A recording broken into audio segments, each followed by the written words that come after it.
As always, it's me, your host, Trey Trevino. I'm always here by his side, Mr. Heath Garcia. Today's topic, guys, is suicide.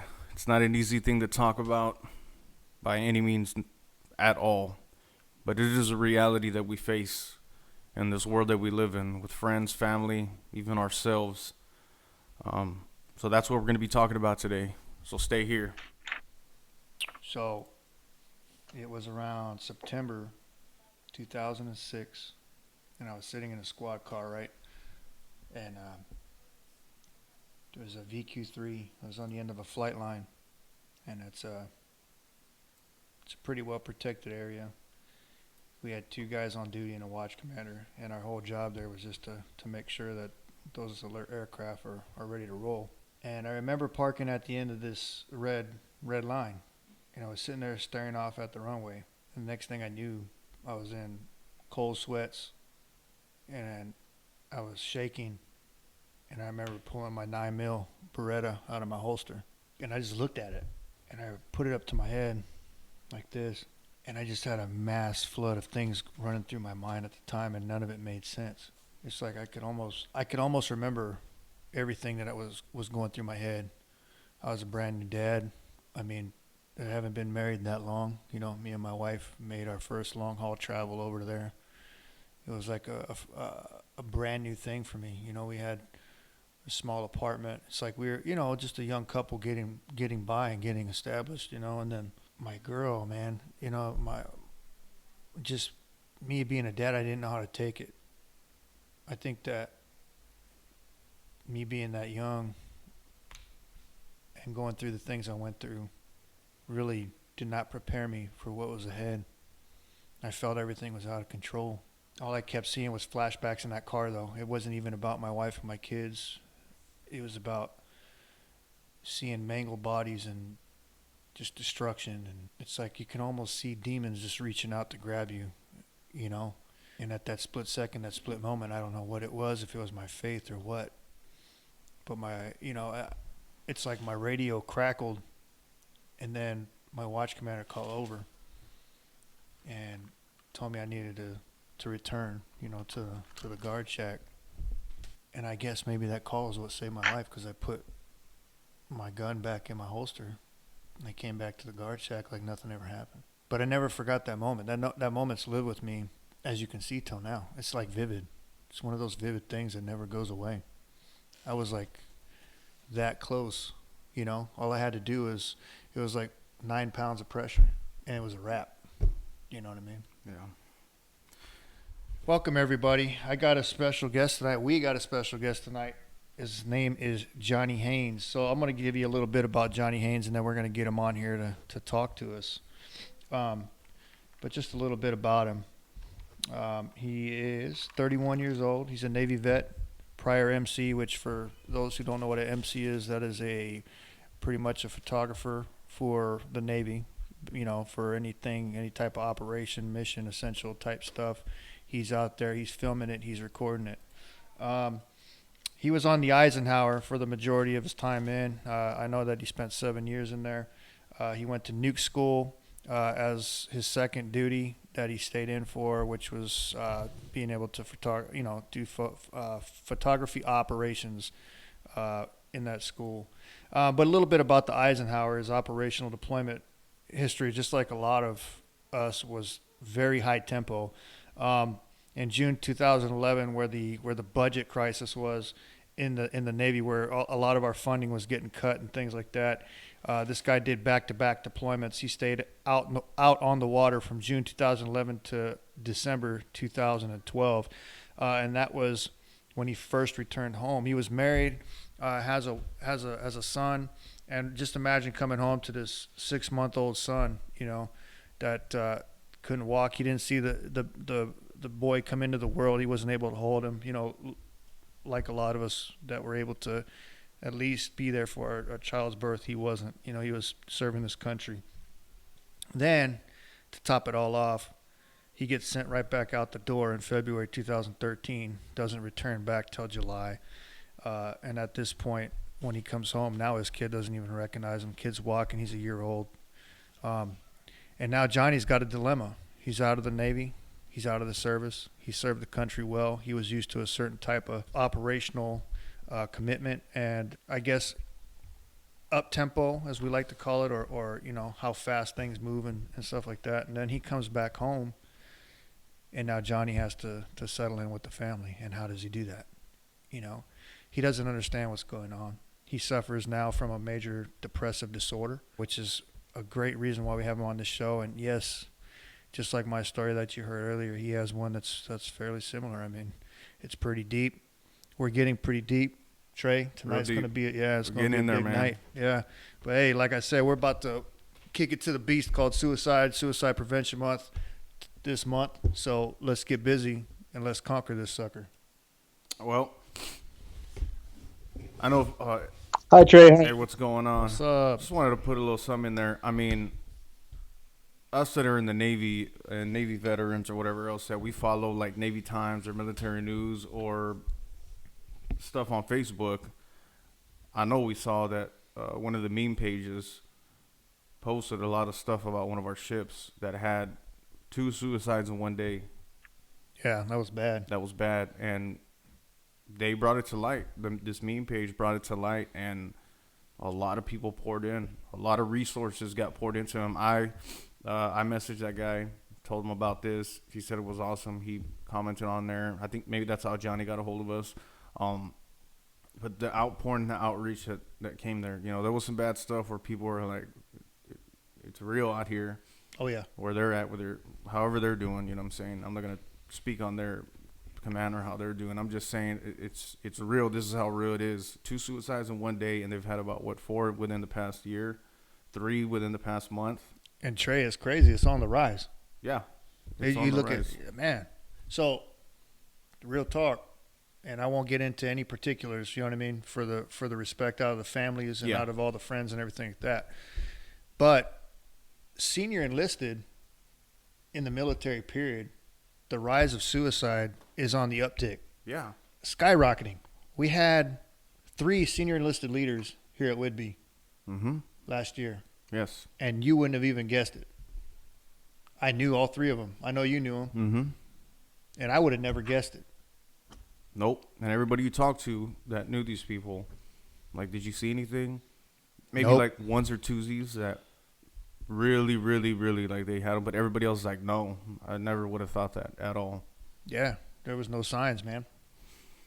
That's it. And it's like we were talking about last week on transparency and the things we do when we just stay secluded in our own mind, in our own house, or whatever it is where your own place of getting under a rock is, and we don't show those things. Like, we're out, like we said before, when we're out in the stores or in public or out in town, we're not showing that face. We just like no smiley face. Oh, I'm fine. Everything's doing good. And once you come back in those doors or you're by yourself, you know nothing's right. So why is it like that? Why is it like that? Johnny, go ahead. If you want to share your story, we got Johnny Haynes on here. He's on Skype visiting from Kentucky. How's the weather over there? Hi, Trey. Well, it rained for the first time in about 2 weeks. Everyone was a little confused for a second. But we don't have to worry about hurricanes like they do down out on the coast. Yes, so sir. That's good. Yes, sir. That's correct. All right, Johnny. So we did a little intro for you, man. I hope I did you a little bit of justice on there. I know that you're really jumping out on a limb here. And trying to save some lives with us, you know what I mean? And I know that you have your own personal story, and talking to Trey, it is very massively impacting, and I can't wait to hear it, man. So the mic's yours. I guess first off, I just want to thank you guys for having me here, for doing this. This is something that not a lot of people like to talk about or would rather sweep under the rug for as veterans. But I particularly like what I enjoy about you guys' show is that you don't limit it to the veteran community. This is something that affects people from all walks of life, all ages, all professions. Absolutely, man. And so I just say thank you. No problem. But yeah, I'll try to keep my story as brief as I can here. Not sure how much time you guys have. Well, by all means, brother, do not do us any favors, please. We want to hear who Johnny is. We want to know Johnny's walk. This is what's going to talk to the people out there right now that could be possibly second guessing their own lives at this very moment. So we want to hear it, brother. Tell it how it is. Don't be afraid to let it out there. And like I said, take your time. Okay, so a couple corrections to what you said earlier. That was June 2012, My bad, man. and that was those suicides. Those were 3 in 1 week, not 1 month. Whoa, Um, if you can wrap your head around that. too much. Wow. One of those was a thief, and I'm not sure about the others or who they were. But honestly, it's a shame that it takes. Now I get that our military, or everything about the Navy, everything we do in the Navy is written in blood, right? Yeah, that's what they say. It's a shame though that it takes everyday sailors dying for us to start talking about this. I mean, I was almost one of those people, but I'll get to my story here. So I grew up in Cincinnati, what they call the Queen City in Cincinnati, Ohio. I had a pretty good childhood. I grew up in the church, had good parents. They weren't perfect, but no parent is, and they were teaching with what they knew about raising children at the time, Right. And they always put the value of education and new experiences and learning new things. And so I went off to college, didn't really do too well in college, did what a lot of kids do and party too much. Got married. I was in Kentucky at the time, didn't really have a whole lot of options. And I was like, Navy seems cool. I'll travel the world, shoot some guns, maybe meet some people, whatever. So I joined in June 2011. Okay. Did A school in Fort Meade, Maryland. About a year later is when I reported to my first ship, the Eisenhower, and we deployed pretty much as soon as I got He's there. gray and underway, man. And my wife was pregnant at the time. Yeah, a couple months after we got out, baby was born. I was in the Persian Gulf. Luckily, I had some good leadership, and I wasn't supposed to be able to call home, but they somehow worked some connection to where I could be on the phone when he was born, and so I was able to get that at least. But I remember coming back from that between those 2 deployments, and I remember, all the new dads get to line up and be the first ones off the ship. Yep.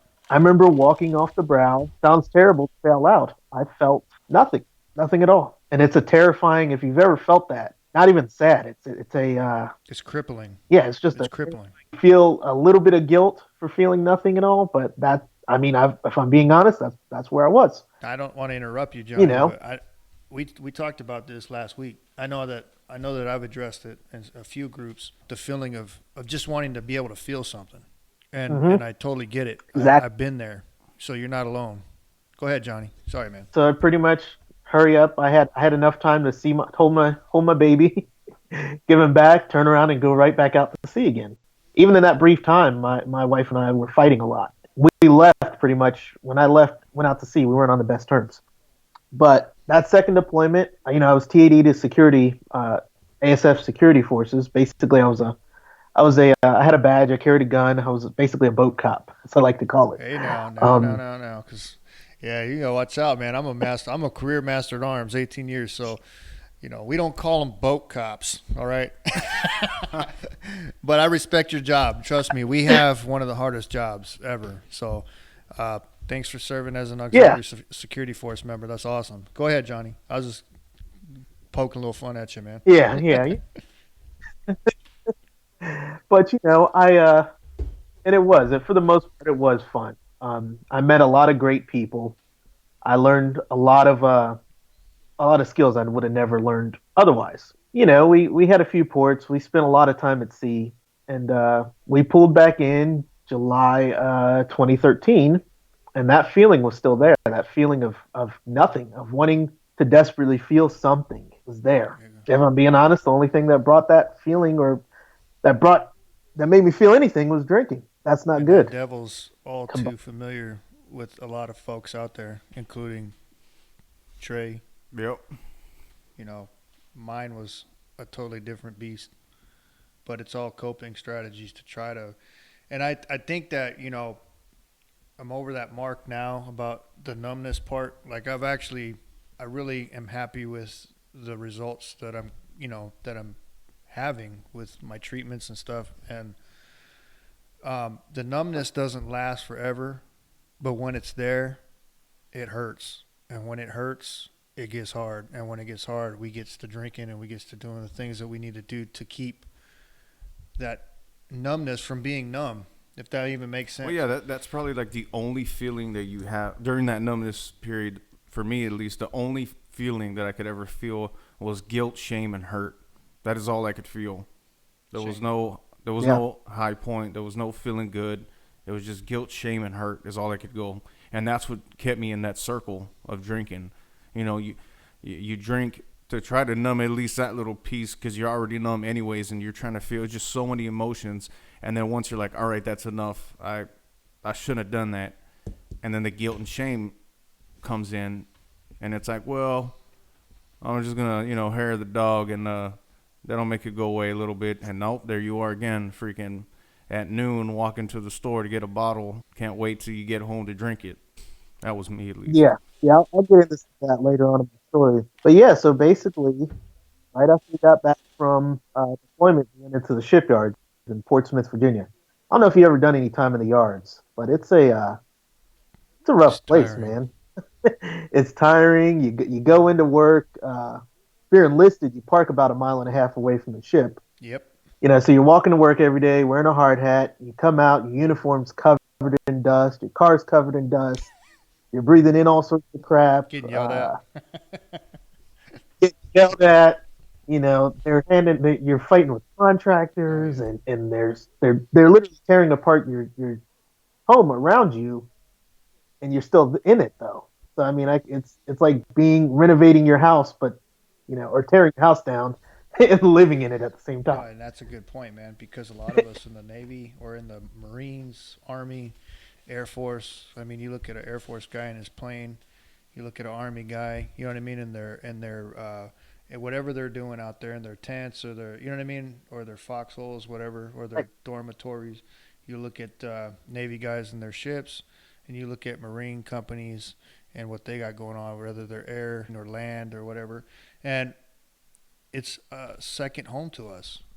So yeah, it's very personal when you start messing with your house. You know what I mean? Totally get it.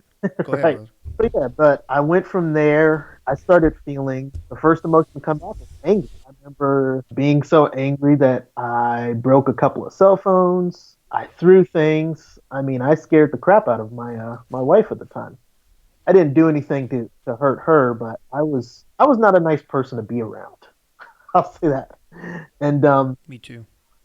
you know, it was time to rotate off to shore duty. So I picked orders down in South Carolina in Charleston, staff at the nuke school. Yeah, though that was a whole different weird duty station. You're surrounded by 3,000 nukes. I don't know how many nukes you know, but there's some Very odd characters. talented individuals. Yes. Yeah, it was a different being in a schoolhouse and being around that was different and a lot of longer hours than I expected and a lot more stress than I bargained for. But I started dealing with some other issues. I started forgetting things. I'd forget my keys all the time, my wallet. I'd forget to do simple things at work. I'd forget to show up to places. I'd forget pieces of my uniform. Yeah, combine that with the anger and not really feeling anything, not really being able to be happy. My wife eventually got fed up, naturally. She left, Hey, Johnny. packed up the kids. Sorry, brother. I just wanted Yeah, to jump in there and ask you a question. And I'm just trying to tie things together. But before your wife left, did you know that there was anything that was going on? Did you go seek kind of like help from anybody, or if you did, what was your experience? You know what I mean? While this was all transforming and unfolding in front of you, you know what I mean? Like your life was, like you said, was pretty much falling apart. I mean, was there any sort of like, I need something, you know what I mean? Like I need to reach out somewhere here. I need to talk to my chain of command. You know what I mean? I need to confide in her and find out what's up. I mean, explain, you know, a little bit, expound on that if you can. okay, absolutely. Well, I remember this was when I was still in the shipyard. At that point, I had come back from my PD to security. I was running the print shop on the Eisenhower, basically a military Kinko's, if you will. Um, there was some sort of big print job I had completely messed up, to be honest. And we were in court at the end of the day, and in front of everybody, in front of the whole division, looks at me and says, "What the fuck is wrong with you?" I remember getting these chills, and I'm feeling them now, which is weird because it's 3 years later. But I remember not knowing how to answer that and being silent, and she's still staring at me like, "Well, you can answer? Like, how do you answer that question?" You Yeah, know? like you're like And in your book, you can pop into the chapter and be like, well, according to section A, Yeah, I get it. and it was a question I was asking myself that whole time, ever since that moment. What the fuck is wrong with me? Pardon my language, but Nah, man. we're That's sailors. We're what it, raw right yeah, here. it's raw. That's what it's about. Yeah, I remember asking that question and not being able to grasp it, and knowing like in the back of my head something wasn't right, but not being able to grab it. You Yeah. know? Yeah, basically my life, as I said, it fell apart around me. My wife packed up my kids, packed up our son, moved back here to Kentucky, where we were from. Okay. She said, "Oh, I'm just moving. Hey, we're gonna spend some time apart. Make it work, whatever. Get ready for you to get out." Yeah, yeah. The And celebratory, like I'm gonna ease my way out of this relationship, so you don't try to hold me back or whatever, and then she just slips out into the darkness, kind of thing, and you know, um, yeah. and the thing is, since then, after as a caveat, my wife and I get along great, or my ex-wife and I get along great now. It took a while to get there, and it was ugly, but we got to a point where we realized, okay, we've got this kid together, for the rest of our lives. We have to, whatever differences we got to put them aside and be parents. Right. And I respect her as my partner. Anyway, where was I going? So she left. Mm. I was still in Charleston in our apartment. Our lease runs out, and I still have this apartment full of all our stuff. So I move across the street into an apartment with basically, long story, my drinking buddy. Probably not. Perfect. Yeah, And probably not Perfect. the best move, but okay. and it's one thing to be friends with somebody or grab some beers with them. It's another thing to live with them. Oh yeah, that's like And party central, right? Like every day. that was pretty much it. I went on a 6 month bender, Damn. and it was a blur. Basically, come July of that year, 2016, I had a day where I just at work I looked in the mirror and I hated who I was. I hated what I'd become. I hated that I couldn't that everything was a mess and I didn't see any way out. And so I told one person that one of my coworkers, "Hey, I'm gonna go across the street to medical real quick." Walked out of work, wrote a goodbye note to all my friends, and drove down looking for a place to jump. I was, I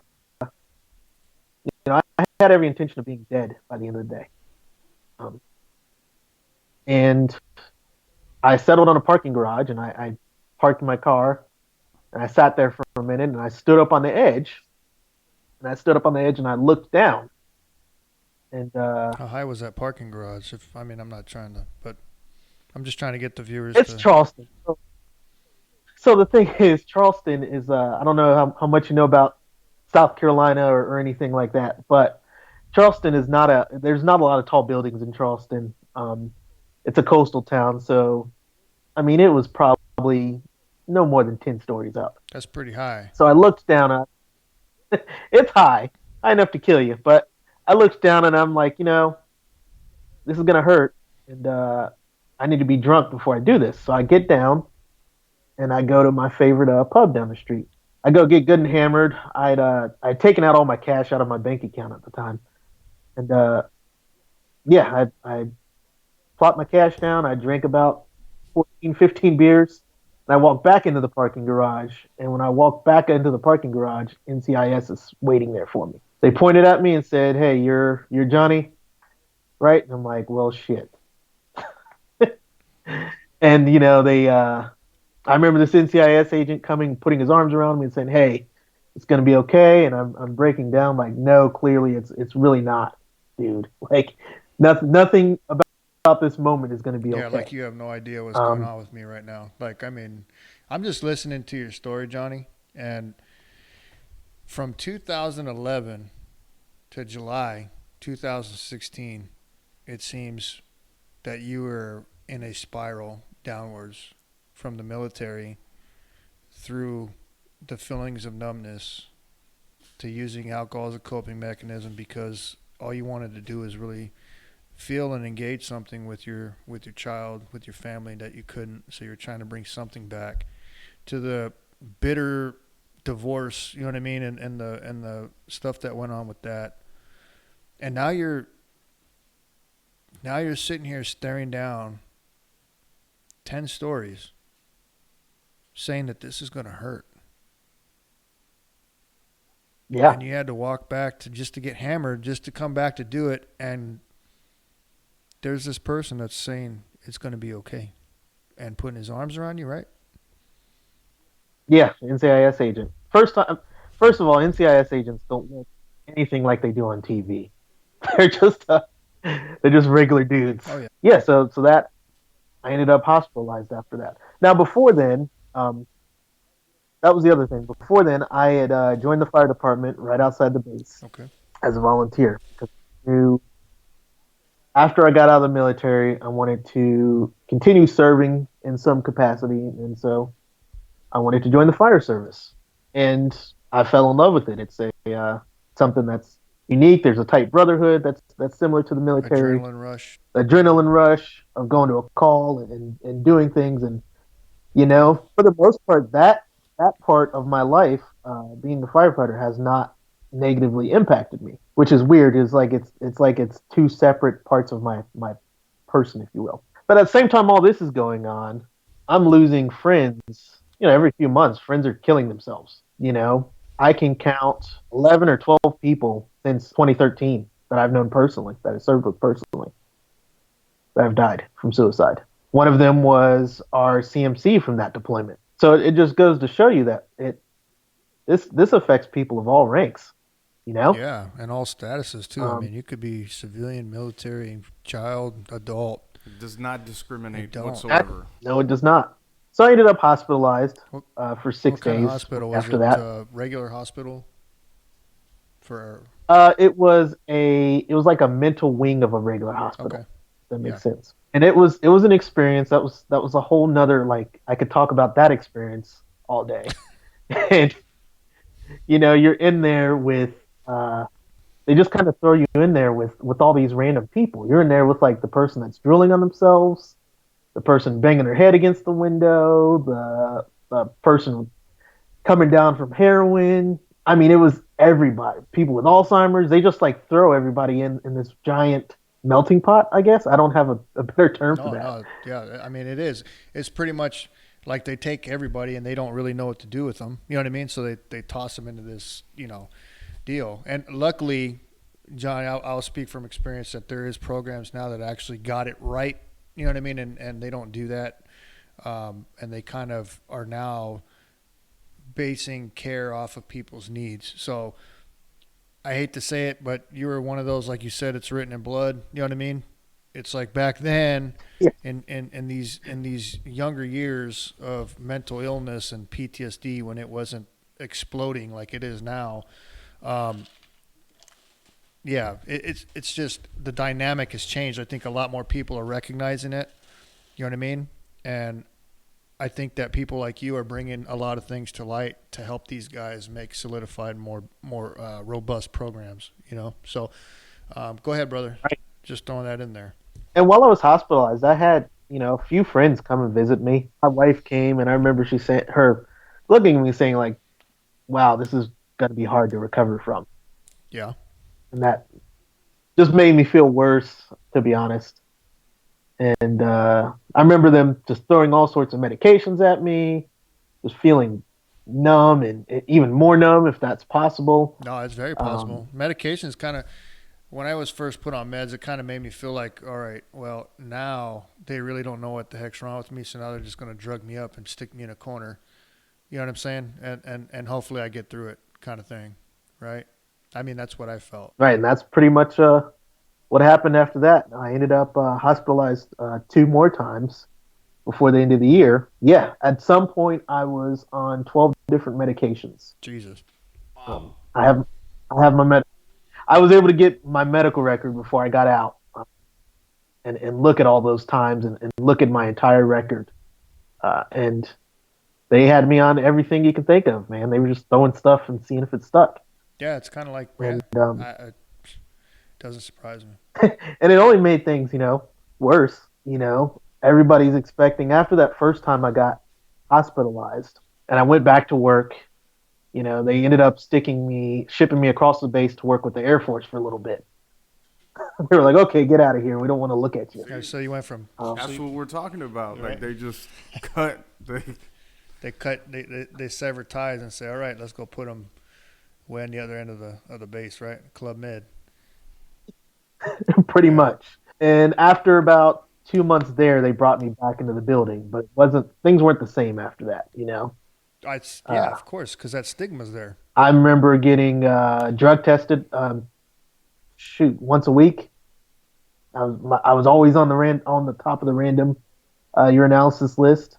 Oh, It was yeah, it was just a strange time, and they were supportive, but not at the same time, and maybe because they didn't know how. I don't harbor any like hate or like I mean, you just don't know how. Maybe they'd never dealt with that before. yeah. A lot of them haven't. Like I know us as leaders in the military, we deal with it as best we can. We get our training just like everybody else. But if you've never dealt with it yourself, or maybe some of these leaders or the people with you, they're dealing with their own things at the same time, and it scared the shit out of them that it could be them also. Because I know that can happen to people also. It if it hasn't affected them directly or with somebody close, it scares people. So that's why they try to help as best they can, but they're walking, on eggshells. They don't want to say the wrong thing, or like I was saying, they're dealing with the same things themselves, and it scares the shit out of them because they're like, "What if that's me? What if that happens to me?" Right, right, and that's that's the thing. I mean, so I'll say that the people that saved my life, the reason I'm still here, I had a couple of real, true friends. I'm talking. Ride or die. I still struggle to wrap my head around why they stuck around because they certainly did not have to. I mean, the second time I was hospitalized, I had this one friend who went to my barracks room. I had moved into the barracks at that point on Okay. base, and she went to my barracks and went through my dirty laundry and sniffed what laundry was clean and what laundry wasn't to bring to me at the hospital. You know, Now that's a friend. that that's it. Yeah. Like my mama wouldn't do that. Oh man, You know? yeah. I mean, I don't. That's the one thing I remember about her. It didn't make sense. Eventually, after I was hospitalized those 3 times, I eventually, you hit rock bottom. Eventually, that first attempt in July was not rock bottom. Rock bottom was end of the year. Essentially, I realized I pissed everybody off and pushed away even my closest friends, even the people that cared about me the most. Right. So you isolated yourself. I'd isolated myself and pushed away and done. I was basically like, you ever watch Cops and they shows them chasing somebody and they're like throwing trash cans behind them. Bad boys. What you gonna do? Yep. Gotcha. And they're throwing trash cans, bricks, and everything behind them so the cops don't catch up to them. Right. And that's pretty much what I was doing. I was self at that point. I had somehow along the way made a decision. Okay, well, I'm just going to kill myself slowly instead. I mean, and so I pushed away everybody that cared, and I had this moment, and I still can't explain it other than some sort of spiritual experience or what have you, Okay. where I just come back from a trip to New York with one of my good friends, and I was drunk the whole time. I made a total ass of myself, to for lack of better words. And I had this moment where I woke up one morning and I was like, "Holy shit! I have destroyed I've destroyed my life. You know, The epiphany moment. yeah, a lot of what I was going through was self-inflicted. Yep. Up until that point, I thought, everything was out to get me, and I was afraid of everything, and I was mad at everybody, and I had this moment where I was like, shit, it's me, if that makes sense. Oh, I think Yep. we all have those moments. When it really comes down to it, like you said, when you got nowhere else to turn and you're looking at that guy in the mirror, you're over there bad talking yourself real easy. You know what I mean? Yeah, it is you. You know. And maybe it was because that's around the time I finally got served with divorce papers. And I had this conversation with my now ex-wife, and she said, John, you have to let me go. Yeah, You have, that's deep, man. yeah. And I remember, yeah, like after that day, it was January 3rd, 2017. I still remember the date, which is weird.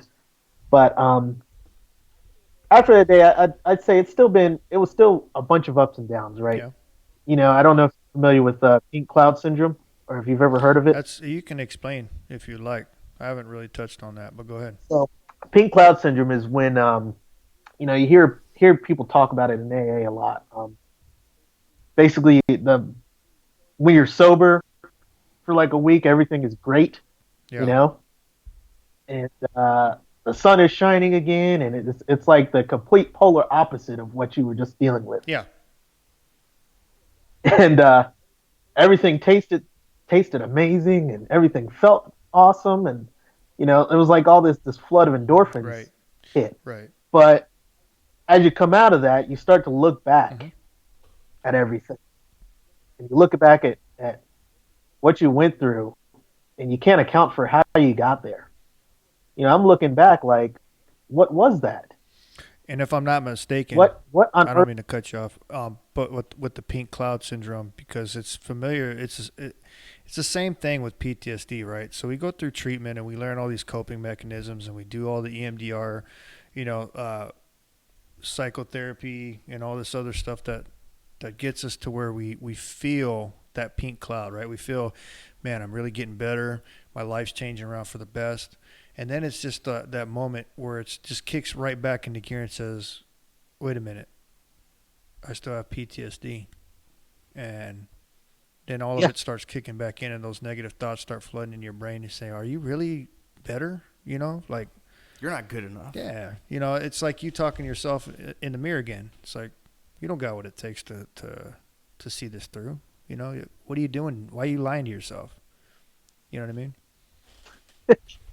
yeah, and I think part of what brought that back was I started going around and I tried to go back or backtrack my steps and try to fix some of the things I had broken. You know, Hmm. some of the friendships I had destroyed, and some people were like, "Well, too late now," Oh, yeah. or "Things will never be the same," and that really fucking hurt, man.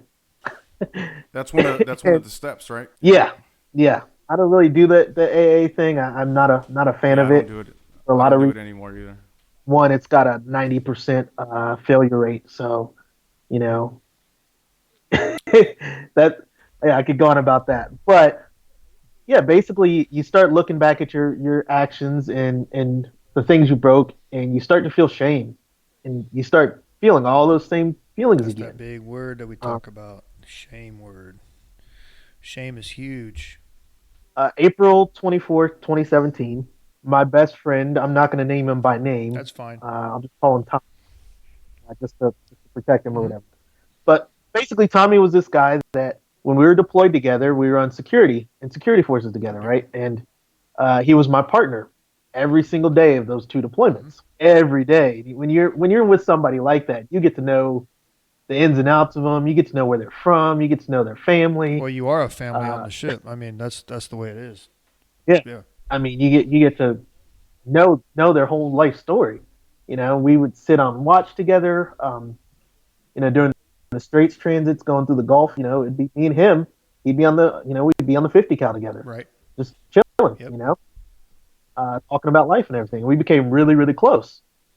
Well, April 24th, he kills himself in front of his wife and his newborn daughter. Damn, And that's rough. I mean, it was like it felt like I was punched in the stomach, you know? Well, that was your. I mean, yeah, that was your best friend, man. I mean, you know what I mean? Literally, and it's kind of, you know what? I just want to throw this out here and correct me if I'm wrong, you know, because these are my own 2 cents and my own opinion. But I think when you hear a story like that just pops over and you're going through all this stuff that you're going through, it just makes it that much easier to say and validate the fact that suicide is okay. I Yeah. can attest to that because I was going through so much shit, and one of these happened here on base. You know, like we said, we ain't gonna name no names and everything, but it hit home like close, like wow, and I'm like, that could have just been me, and it validated it to where I was like, why? I mean, I could just do the same thing. It'll be all over. There'll be a big old thing about it, you know. People Yeah. make a big old thing about it, and it's gonna fade away, and then I'll just be a name somewhere. And during that time when I found that out, I probably tried to drink myself to death. Like I was just drinking so much, hoping that I wouldn't wake up. Not really trying to commit suicide, I would say, but Not really caring. not really caring. Like I hope I just don't wake up. Maybe Yeah. I'll be all right. But go ahead, Johnny. My bad. Well, I mean, let me just pause and say I am glad that both of you are still here Yeah. to have this I'm conversation. glad that you're still here, and thank you for that. I mean, that's what it's about. Absolutely. So I mean, we're what 3,000 miles away from each other, and I mean, I feel like you're my brothers. And, Well, thank you. you know this. Yeah, I'm just glad you're here. But I'll get back to my story real quick. I don't have much left. But yeah, when Tommy died, it was rough, and he was that guy. He was the tough guy that everybody knew, right? He was the one person who said, "That's not going to be the one that dies that way."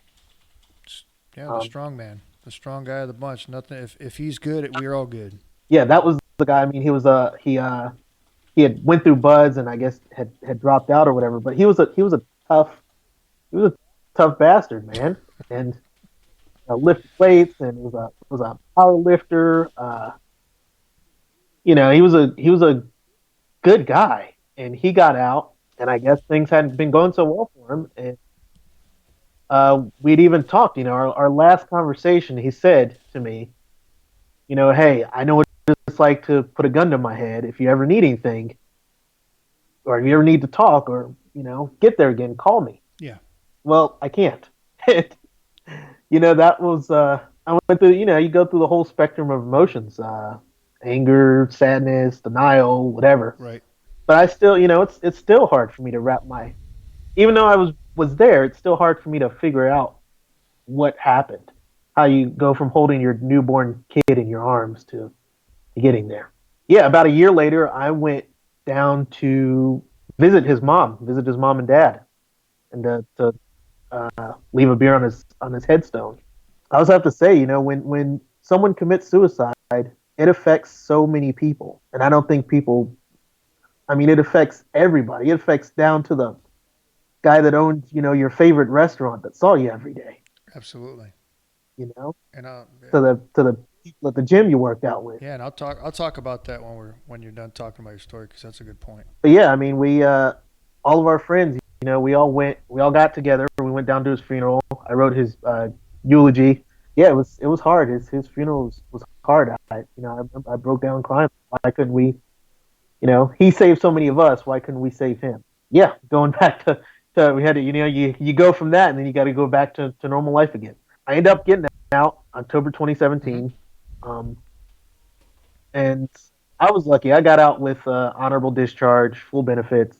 I didn't damage my career. I told him to go fuck himself at one point, but I think he was sympathetic or whatever. He realized I was having a bad day. But um, I think we've all had one of those I was moments. about to say, hit the like button if you've done that before. Yeah, right. There you go. but yeah, I got out and Hey, Johnny. I happened. Hey, Yeah, from my heart to yours, man. Thank you for your service. thank you for paying your taxes, sir. So you got out October 2017. I keep derailing me. I'm sorry. Go ahead. Yeah, I got out. I got out 2017. Um, sorry, what was I saying? Oh, I got out Mm-hmm. October, and I got lucky, and I happened to know somebody that worked at the fire department town over from the base. He said, "Hey, you're getting out. You need a job, don't you? Why don't you apply to my fire department?" I said, "Sure, why not?" And I applied. Did my interview while I was still in, and I started work pretty much the day after I got out. Nice. That's awesome. And I fell in love with it. It's a like I said earlier, it's a brotherhood and it's a tight knit community. And I mean, there's something about uh, impacting lives that I really enjoy. So I'm gonna But so I'm gonna ask you a couple questions. So from the point where you were going through all this madness to where you're at now, how do you feel? well, it's I still have my good bad days. Once I was working as a firefighter, I still got a little bit left of my story, if you No, don't mind. absolutely not. Um, but I mean, the transition out of the military was rough. It's rough on everybody. Even going into the fire service, I mean, there were nights where I was sleeping in my truck, where I didn't have much money or and things, but I had friends to help me out, and I don't know. I think by the end of all that journey, I had the skills to survive, if that makes Oh yeah. sense. Yep. Um, and eventually, I left my job as at the fire department in South Carolina and moved here to Kentucky to be closer to my son because I wanted to be closer to my son. You know, everything jobs are great and everything, but you can't get that time with your kids back. Nope. And so I kind of just like took a leap of faith and left that, said goodbye to those to that department, and enrolled in school in Cincinnati, and then did that for the last year on my GI Bill. And I was like, well, I'm still not close, so I moved to the same town, and I'm about a mile away from him now. Um, and Awesome. he's a happy, healthy 7 year old little boy. And I'll say that to anybody that's struggling uh, with trying to find a reason to live, because when I was going through those deep dark times, all I would pray for is, God, give me one reason today. Just one. I just need one. Give me something today for why I should keep living. Right? Yep. And I don't know. I got to a place where I realized, like, there's so much out there left to do. Um, I mean, I've been out to Montana and worked on a ranch for a week, and and uh, I've been on dates. I've made new friends. I play. I coach rugby. At the college. I'm going back to school. Wow. Uh, watch my watch my kid play baseball. You know, all those are things that if I was gone, I wouldn't experience. And the people that I experienced them with, they didn't know that either. And so I guess I'm trying to say that it maybe don't do it. Don't find a reason to live just because it would make everybody else sad if you're gone. But you have so much left to experience in this lifetime. And the brain is a weird uh, complex organ that we've been studying for thousands of years, but it's still a body part like anything else. And if it breaks, if your arm breaks, you go to a doctor, right? Absolutely. You don't keep carrying around a broken arm, Well, it's going to be very and uncomfortable, and you're probably not going to be able to bear the pain. right. And I think that's where I hope to see mental health get to, is that we realize that it's just like anything else. You have to get the help, and it won't get better by toughing it out or telling someone to man up. Uh, simply praying over it. And I'm a Christian. I believe in God, but um, yeah, it won't get better until you get the help you need. Hey, Johnny, I want to ask you a question. So, for the guy right now standing on that parking garage, looking down at that street, from the guy now, what would you tell him? I'd say that it gets better in ways that you can't even see right now, and that um, yes, maybe you have to deal with depression or PTSD or anxiety or whatever you're dealing with, your whole life. Um, but it's not something that you can't, every situation is different. But it's not something that you can't fight. Um, and I think of my own, I think of my own grandfather. My grandfather uh, fought in World War II, fought in the Battle of the Bulge. Um, Rest in I peace. mean, in the Argonne Forest. Yeah, if you read about the brutal things that happened in Europe at that time, it's and he came home, and back then you didn't talk Yeah, about it. You it you pretended like it you know absolutely. pretended like everything was fine. And looking back, I know that he dealt with those same demons. Um, Shell shock, right? yeah, shell shock. Yeah. And I guess I would tell that guy now, hey, this isn't forever. This feeling that you have is not the end. Would you say that suicide is a permanent fix to a temporary problem? Yeah, I wouldn't call it a fix because it's not really a not really a I guess it's a solution, or you get there by logical means, but Well, it's illogical or by means, I think, and I think that what I was getting at is, it is a permanent decision. That's a better word for it. Permanent decision to a temporary problem that we can all fight oh, through. of course. And I know that, you know, um,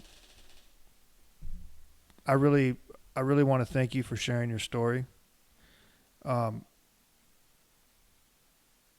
Words can't describe when somebody comes forward to face evil and the things that we face on a day-to-day basis, from our kids at school to the things that they have to suffer through, on their own, to the wife that's at home that has to suffer through what she's suffering through, to the husband, through the service member, through the first responder, through any civilian out there. We all have our own significant issues going on. But as we can hear from Johnny, and I know Johnny will attest, everything is repairable. Nothing is going to be permanent unless you make it that way, in the wrong way. Right. Don't give up, my friends. Johnny didn't give up. He could have very well easily given up, and we wouldn't be able to have this conversation right now, and he wouldn't be touching lives like I know that we're probably doing. We are in it together. And I want to coin Johnny's phrase for everybody out there, and if you guys can pass that message along. Your reason today for living, what is it? That should be the message. Just find one reason today for living, and you'll make it through that day. I think that is a great start. Johnny, how do you feel today? I feel I feel hopeful. Like I said, I just moved, uh, and so moving is always weird and stressful. But I mean, I feel like I can survive what life throws at me now, for the most part. Um, and I don't know. I mean, I have regrets like anybody else. And I'm spending years years of my life, rebuilding my life, so to speak. Um, but yeah, I like what you said, that nothing's permanent unless you make it that way. It's correct. It's correct, my friend. Hey, Johnny, I want to thank you for taking the time to tell your story to the world. Um, Absolutely. I really enjoyed talking to you. Remember, you got brothers and sisters out here in the United States, all over the world, possibly. Uh, if you ever have those feelings, of doubt, anything like that, please don't be afraid to reach back out, because we know that these symptoms, yeah, we have our ups and downs, and sometimes we're on our peaks and valleys, and sometimes we need that little extra push to get over that valley. You know what I'm saying? Yeah. And Yeah. It was an honor to be a part of to share, uh, to be a part of this, and I really appreciate what you guys are doing. Yeah, there's people on here that are commenting saying that they're very glad to hear your story. That it took a lot for you to come out and talk pretty much to the world, because this is pretty much a record. Anything that goes on the internet, anybody can hear at any time, whenever. So it's huge for you to share something like this. Yeah, it was that's the thing. It's been I've been scared for a long time about telling the whole story. Because I've been on dates where somebody says, "Oh, you're a veteran. You're not one of those veterans, are you?" Ouch. Burn. Sick burn, bro. you need that button.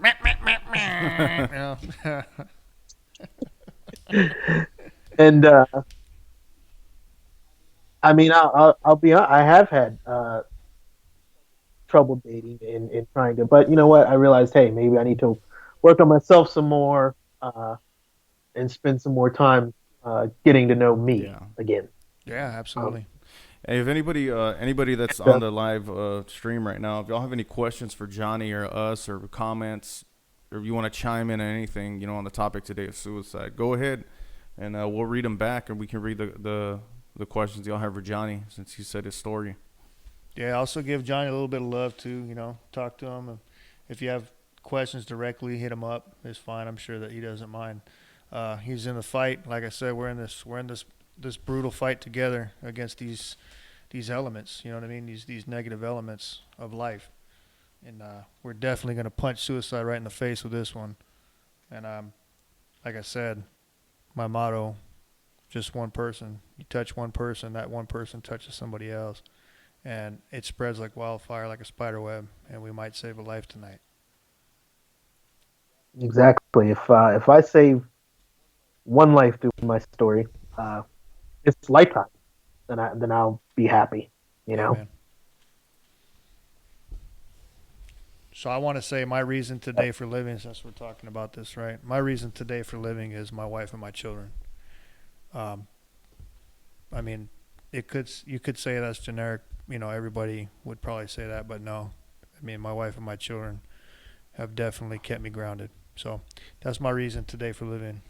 Trey, what you got? I'm gonna bite off of yours, Oh, of course. snap. I Okay. mean, it's my family, and I've learned to appreciate my family a whole lot more, that I'm now that I'm clear minded, and I can actually enjoy the things with my wife and my kids. You know, like me and my son, we've been playing FIFA like crazy these past 2 weeks online, just playing FIFA. And then like today, FIFA 20 came out, and I was setting all this stuff up for the podcast, and my son just runs in, Dad, school's boring. Don't even ask me about it. But we gotta go get FIFA right now. I'm like, all right, I've been waiting. And so like he's like, hurry up, and he went to go get his wallet because he was gonna pitch in some money because we both play. And we ran over there, and they're like, well, you pre-ordered the standard edition. That doesn't come out till Friday. The Champions edition's out today, and that son of a gun's $80. Oh yeah. Because it Yeah. comes out with all this extra content. And he just looks at me, and I know Melanie's going to be like, $80 for a game? But I saw him look at me, and I'm like, wow, what the hell? Go ahead.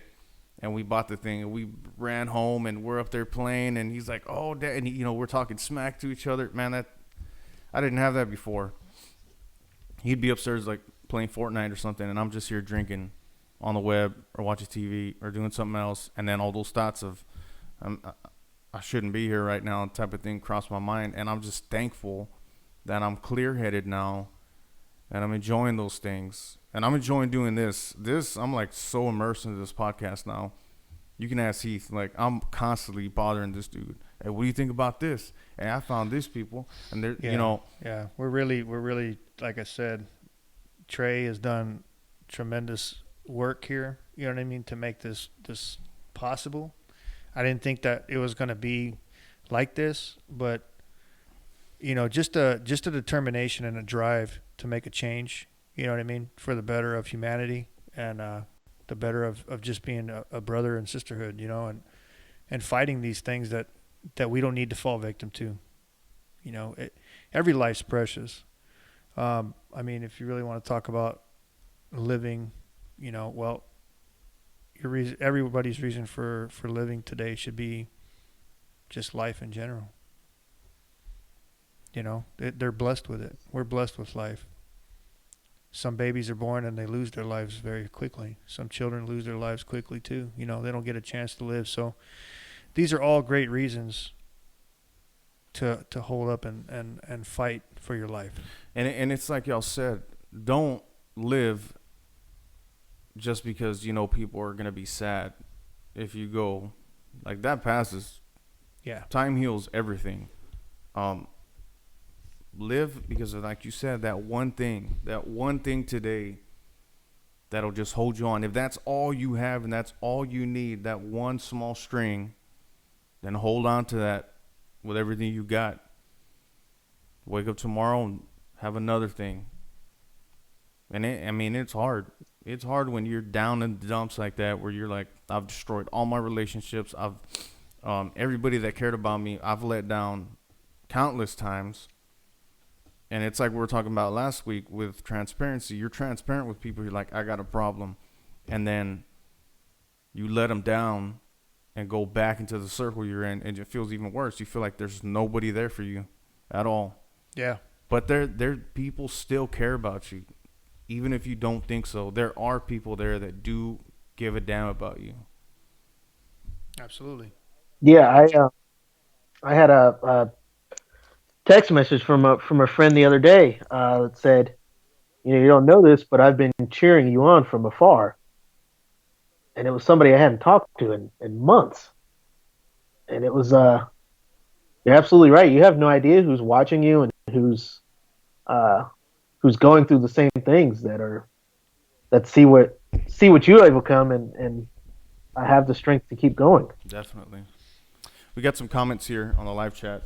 We got Kelly Sweeney said, defining our why helps propel us forward. Thanks for sharing. Yeah, that's so true. And then we got Chris Elder. He's been commenting here a lot. This last one said he had a question. He said, how would you approach someone you suspect that is in the dark in that moment in numbness? I'd give that one to Johnny. Well, What do you think, Johnny? well, I mean, I have to think about how my own friend that I talked about earlier, the one that sniffed my laundry approach. She was literally uh, there in my face, would not leave me the heck alone. And that, I mean, it's uncomfortable, but and you might get some pushback, or they might try to push you away, but simply just being So, there with that so person. staying persistent, knowing there's something wrong with you. Okay. Yeah, and being present. And sometimes you got to ask the hard question. Hey, are you going to kill yourself? Yeah. Hey, that's a good point. Absolutely. Don't be afraid to Yeah, don't be afraid to throw it out there. I'll say that in my entire journey, that's a question that nobody ever asked. Because it's one of them questions like Oh. like hey, is that something I'm just gonna ask this guy? Like, hey man, you gonna kill yourself today?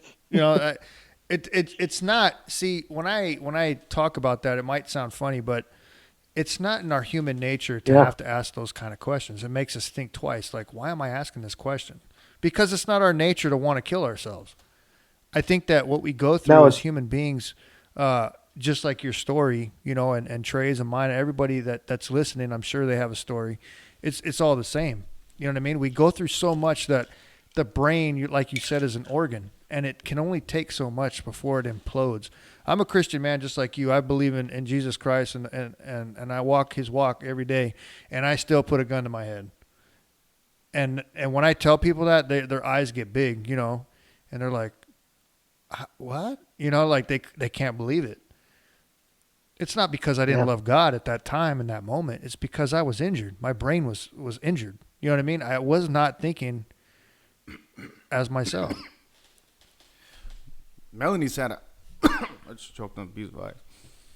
Melanie's had to hide my firearms from me in the house, or give them to our friends to hold on to, fearing that I'm gonna go on a vendor and I'm just gonna off myself, because she's like, "That's not you. Whoever you during that time, that's not you at all." Yeah. And I'm like, "Nobody cares about me. Y'all don't give a damn about me." And she's like, "I'm telling you, I care about you." But I'm looking at these little things to pinpoint. No, you don't care about me because of these other things. And if you don't care about me, then nobody else does, and that's all I need. And I just remember her just hiding them. Like I didn't even. I'd look and I'm like, "Did you hide this?" And she'd be like, "Yeah, I had to." I'm like, "What if somebody breaks in? I'm gonna need." "I know where they are," she said. "I know where they are." And even then, she put a magazine somewhere else, and then Yeah, make you look for it. Yeah, yeah. yeah. Even with keys, man, my wallet with drinking, Mm. she'd be like, I wake up the next morning, I'm like, I'm gonna go get something, especially in the mornings, especially if it's a weekend, everybody's asleep. I wake up, I grab my wallet and keys, and I try to go get some stuff and hide it in the house, and I'll be drinking by myself somewhere, trying to hide it. She caught on to that real quick, so she behind the wallet somewhere, then the keys somewhere else, Mm. and I'm like, what in the fuck is going on in my life, where my wife is having to hide these things from me, so I don't know. That was another Yeah, huge. if I could speak on that for a second. That's why I don't hold any hate or any ill will towards my ex-wife. It had to have been terrifying to see what I was going through and not being able to stop it. Um, Yeah. I can't imagine being on the other. I tried to put my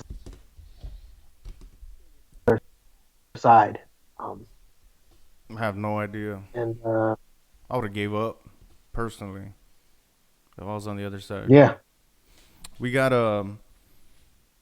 Chris Elder replied back. He said, "Get uncomfortable, show your heart and you care, brother. I love it. Direct. Hell yeah." And then my homie Santiago Briones, he's from my neck of the woods back home in Texas. He said, "I don't know what was before life. I don't know what comes after death.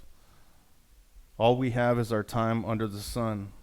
I've got to make life count, even in the hard stuff." He said, "That's my reason for living." That's good stuff right there. it is.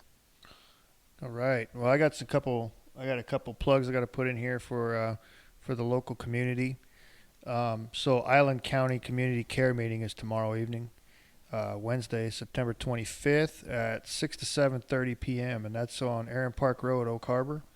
Uh, Come out. This is for all organizations that are interested in combining efforts to bring our community resources together and as one, and we're all invited. So anybody out there that's trying to do anything for the community that needs to get in contact with other people for networking purposes, things like that, to get on the same page, please come out to the Island County Community Care Meeting tomorrow night, September 25th, 2019, 6 to 7:30 p.m. And that address again is 632 Aaron Park Road, Oak Harbor, Washington 98277. I'd also like to give a good shout out to Fit to Recover. I'm wearing their tee tonight. My buddy Ian back in Utah. These guys are really in depth. It's a volunteer, strictly nonprofit organization that works with recovering addicts, PTSD, veterans, civilians, anybody that's suffering from mental health and illness. This guy takes them under the wing and gives them an extracurricular activity, as in CrossFit training and things like that, to actually get those endorphins going, get those workouts in, and give them something to hope for. So I'd like to thank Ian for putting that stuff in my life. Trey, back over to you, brother. Just with us with the podcast, if I know it's a long stream right now, and what we'll do is, for the people that missed it or got the tail end of it or whatever, I'll put it on YouTube. I'll share the link on our page here, and you can always go back to the live streams. The audio straight up podcasts, we're on Apple now, on Apple iTunes. You just got to search Why Is It Like That podcast. It's on the Apple Podcasts. We're on Spotify. We're on iHeartRadio, and a plethora of others, but those are the main ones right there. Yeah, here we go. Apple Podcasts, Anchor. We're also on Google Podcasts, Overcasts, Radio Public, and Spotify.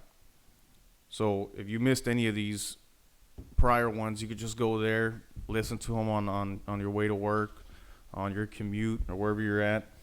We're in the process of building a website right now as well, where you can have all this content on there. We'll be writing a blog as well. Just one of us just getting on there and just telling you how our day is or what we went through that day or whatever.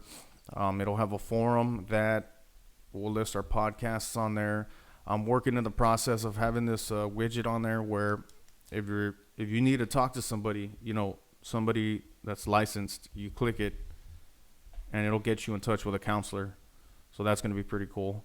Coming up, other guests we're going to have this week, we're going to interview a psychologist, actually my psychologist locally. Her name's Lynn Marzoni. You might know her here from the behavioral health facility here on Bay. She's retiring, and she's been so gracious to let us interview her on her end and the way she sees it from her end and how she's done it. My hypnotherapist, we're going to interview her.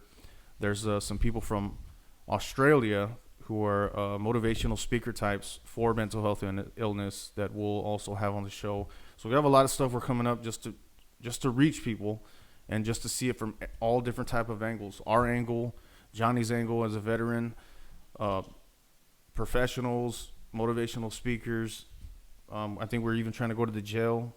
Yeah, the local jail. Yeah, I want to try, because inmates, look at the culture they're in. That's a constant battleground every day. So that is definitely going to be something that we definitely want to dive into, because they're people too, man. Yeah, they're incarcerated. They made mistakes in their life, but guess what?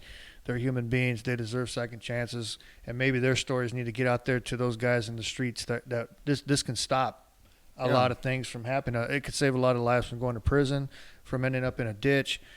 You name it. This is what we're fighting for. We're fighting for you. And surprisingly, they want to share their story. We know the medical director here in the county, and she said they want to share their story. Yeah. Like, they want to help as much as they can. So that's all we're trying to do, make a community out of this. If you want to see us too, we're going to be there at the Care event tomorrow. Yeah. You guys can definitely, whoever's listening that wants to stop on by, talk to me and Trey. We'll be happy to sit down and just chat it up with you. Also, one more plug for an app. If you have iPhones or Google, it's called Objective Zero. Objective Zero, if you guys do not know what it's about, it's pretty much a connection out there to be able to message or talk to different people out in the entire United States of America that are linked into this program, that are signed into this app at any given moment when you're in crisis. So you could be anywhere in the world and you could say, hey, go into this thing and say, message this person. I need to talk to a counselor, and they're listed on there, and they'll hit you back on message. You know what I mean? So there's tools out there for us to use. It is up to us to use them, and it is up to us to also promote them to be able to be used. Information that's left in the pocket, I like to say, is useless. So let's get that information out of pocket. Sundays? Oh, Sundays. Oh, yes. And so Sunday, also, if you're in the Oak Harbor community in Washington, I do a trauma group, combat trauma, adult trauma, childhood trauma group at Living Word Oak Harbor. If you want to sign up for that, go to livingwordoakharbor.org, go to groups, and then go through there, sign up for the group, and it'll message me. I will know you're coming, and feel free. The more people, the merrier. The bigger the classroom I get for the more people that come, and it's going to be great. We're planning to do some live events out there, like going on nature walks to the beach, bonfires possibly, different things, yoga classes, just different things to get the community engaged and get some people some relief. Awesome. Well, Johnny, stay on the line so we can talk after this. But okay. We appreciate it, guys, from the bottom of our hearts. Thank you for tuning in. I think we hit up to like 25 viewers at one time, and not to mention the people we're going to reach on the podcast itself. If you want, share the stuff. Tell your friends. Tell your buddies. We're in it for y'all. We're doing this for the people that are doing stuff. If we can save one person from this, then we've accomplished what this whole thing was about. So we'll see you next Tuesday.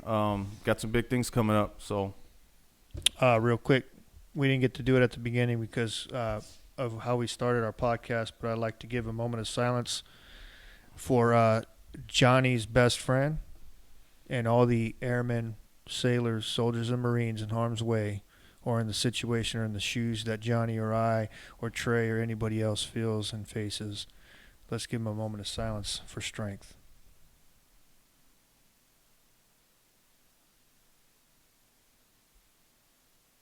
And that's all I got, folks. God bless. Thank you for tuning in, and we look forward to having you next time. Thanks, Peace. Johnny.